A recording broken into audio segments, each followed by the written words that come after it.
Hai, Assalamualaikum. Bagaimana kabarnya? Mudah-mudahan sehat selalu ya. Sebelumnya, perkenalkan, saya Dwi Akhiri Drita Widyaningrum dari Program Studi Teknik Sipil Universitas Veteran Bangun Nusantara Sukoharjo, Angkatan 2020. Jangan lupa semangat, jaga mood, stay safe, and stay healthy. Salam sehat untuk kita semua ya. Kali ini kita akan belajar mengenai mekanika fluida. Apa itu mekanika fluida? Mekanika adalah cabang ilmu yang menelaah hal-hal yang berkaitan dengan gaya dan gerakan.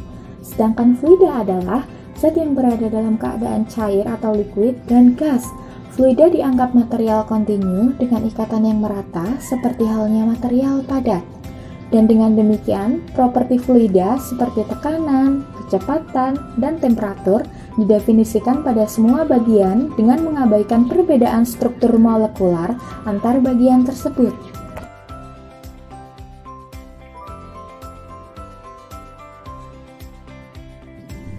Studi mekanika fluida memiliki bidang kemiripan dengan bidang mekanika yang lain. Misalnya, mekanika material padat atau rigid, dan mekanika dalam ilmu fisika, hukum Newton 2, hukum konservasi massa, dan hukum termodinamika 1 dan 2 juga digunakan dalam mekanika fluida. Gaya yang bekerja pada fluida dikelompokkan menjadi dua. Pertama, gaya permukaan atau surface force, yaitu gaya yang bekerja pada batas atau permukaan fluida melalui kontak fisik terdiri dari gaya tekan atau tekanan dan gaya geser. Kedua, gaya badan atau body force, yaitu gaya yang bekerja tanpa kontak fisik di mana gaya tersebut didistribusikan ke seluruh elemen fluida, terdiri dari gaya gravitasi, gaya sentrifugal, gaya Coriolis, dan gaya elektromagnetik. Selain itu, fluida juga didefinisikan sebagai zat yang akan bergerak dan mengalami perubahan secara kontinu jika dikenai tegangan geser atau shear stress. Perubahan yang dimaksud adalah perubahan struktur zat atau deformasi. Shear stress dan shear strain. Tegangan geser atau shear stress adalah tegangan pada arah paralel atau tangensial menyinggung sisi atau permukaan material. Kebalikan dari tegangan normal yang tegak lurus permukaan. Tegangan geser menyatakan gaya geser persatuan luas dengan satuan Newton per meter persegi. Rumus tegangan geser T sama dengan F dibagi A dengan F sama dengan gaya geser dengan satuan meter persegi, A sama dengan luasan yang paralel dengan gaya geser satuan meter persegi. 2. Kekuatan geser atau shear strength. Kekuatan geser atau shear strength adalah batas kekuatan suatu material untuk menerima tegangan geser mempunyai satuan yang sama dengan shear stress, yaitu Newton per meter persegi.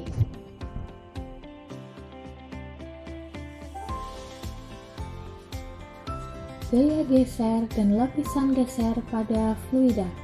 Lapisan geser atau shear layer yang merupakan topik yang sangat penting dalam pembahasan fluida dalam berbagai macam keadaan aliran. Perhatikan gambar di bawah. Jika gaya F menyebabkan plat bergerak dengan kecepatan U dan menimbulkan gaya geser sesuai persamaan T sama dengan F per A, sedang zat yang berada di antara plat dan permukaan padat memiliki kecepatan du, aksen U, yang bervariasi pada arah Y, maka zat tersebut telah mengalami deformasi. Maka zat tersebut adalah fluida. Dengan F sama dengan gaya pada plat dengan satuan Newton, U sama dengan kecepatan gerak plat dengan satuan meter per sekon, Y sama dengan ketinggian zat dengan satuan meter, A sama dengan luas permukaan plat dengan satuan meter persegi.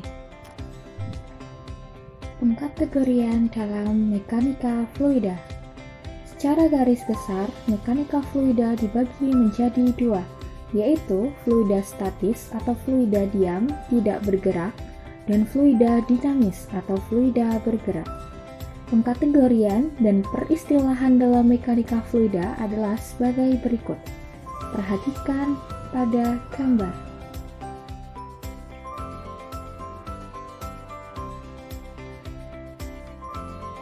Pengkategorian dalam mekanika fluida.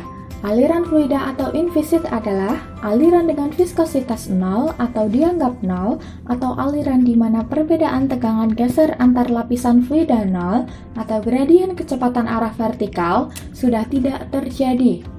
2. Aliran fluida viskos. Aliran fluida viskos adalah kecepatan tepat pada permukaan padat yang tidak dapat bergerak adalah 0.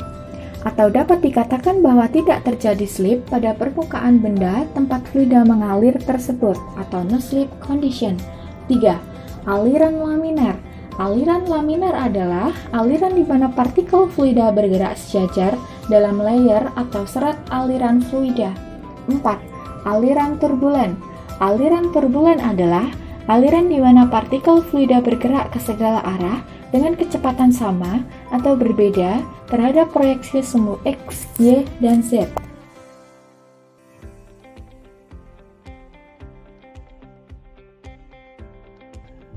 Fluida kompresibel atau mampu mampat adalah fluida yang densitas atau kerapatan masanya bisa berubah-ubah. Densitas meningkat jika menerima tekanan dan menurun jika mengalami ekspansi. Fluida inkompresibel. Fluida inkompresibel atau tak mampu mampat adalah fluida yang jika dikenai tekanan perubahan kerapatan masanya sangat kecil sehingga diabaikan dan dianggap tidak bisa berubah densitasnya. Aliran internal. Aliran internal adalah aliran fluida yang dibatasi oleh permukaan padat, misalnya aliran dalam pipa. Aliran eksternal. Aliran eksternal adalah aliran fluida di sekitar benda padat, di mana benda tersebut dilingkupi atau direndam oleh aliran fluida, misalnya aliran di sekitar bodi mobil dan aliran melintasi gedung atau bangunan. Mekanika fluida dalam kehidupan sehari-hari. 1. Gunung, bukit, pasir, dan lembah terjadi akibat gaya-gaya yang ditimbulkan aliran udara atau air yang menemui halangan. 2. PDAM harus menyuplai air dengan debit dan tekanan yang memadai untuk mengatasi hambatan aliran di sepanjang pipa aliran agar airnya sampai ke rumah tinggal konsumen. 3. Air pendingin radiator harus dialirkan dengan kecepatan tertentu untuk memindahkan panas secara efektif. 4. Kincir angin berputar karena digerakkan oleh aliran udara. Sebaliknya, kipas angin berputar untuk menggerakkan udara dan menghasilkan aliran udara. Baling-baling kapal dan pesawat berputar untuk menghasilkan aliran fluida dan gaya dorong sebagai gaya reaksinya. 5. Lambung kapal, sayap, dan bodi pesawat dibuat halus untuk mengurangi gaya hambat. Bola golf dibuat kasar juga untuk mengurangi hambatan terhadap gerakannya. 5. Dan lain-lain.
sedikit materi yang bisa saya sampaikan. Sebelumnya, saya mohon maaf yang sebesar-besarnya kepada teman-teman semua apabila dalam penyampaian materi tadi terdapat kesalahan kata atau beberapa pernyataan yang menyinggung hati teman-teman sekalian. Wabillahi taufiq wal hidayah. Wassalamualaikum warahmatullahi wabarakatuh.